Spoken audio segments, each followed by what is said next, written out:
do you know the history of Shea Tobacco, where tobacco was grown in Connecticut? Sure. A lot of history. There's more history than one could expect.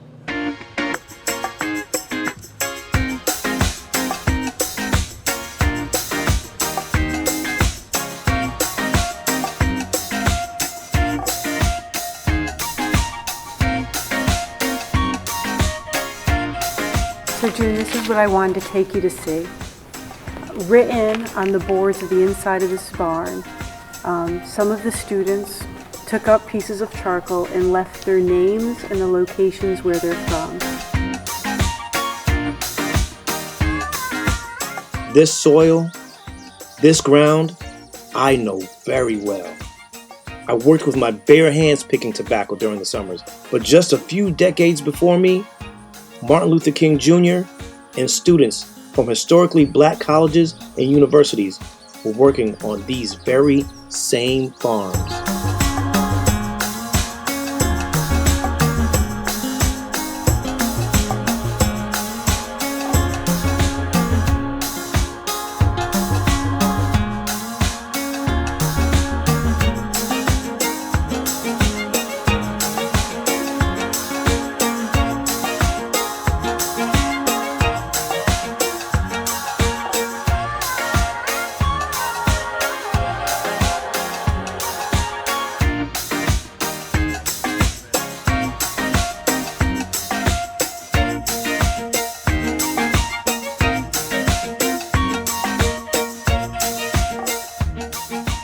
You mentioned the farms. We're talking about Coleman Brothers in Simsbury, Brown's Harvest in Windsor, and those Jamaican men who came over on those first ships to pick tobacco. And for them on those farms, as you just mentioned, cricket was a way of life.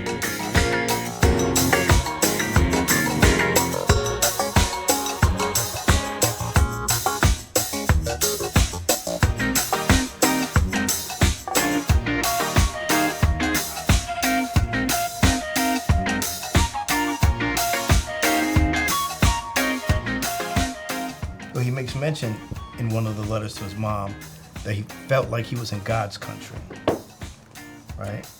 And I found that to be very poetic, but what does that line mean to you when he says he was in God's country? Well, when you compare the situation in the South to Hartford, it wasn't as strangling. It wasn't as omniscient, because of the fact you could breathe a little easier. But our survival things were, and like for instance, my father, we had a thing. He said, coming from Denmark, South Carolina, don't spit on the sidewalk, here in Hartford. He brought it to Hartford. You know what that meant? Don't give the ignorance of some people or the system a reason to bust you. Don't spit on the sidewalk.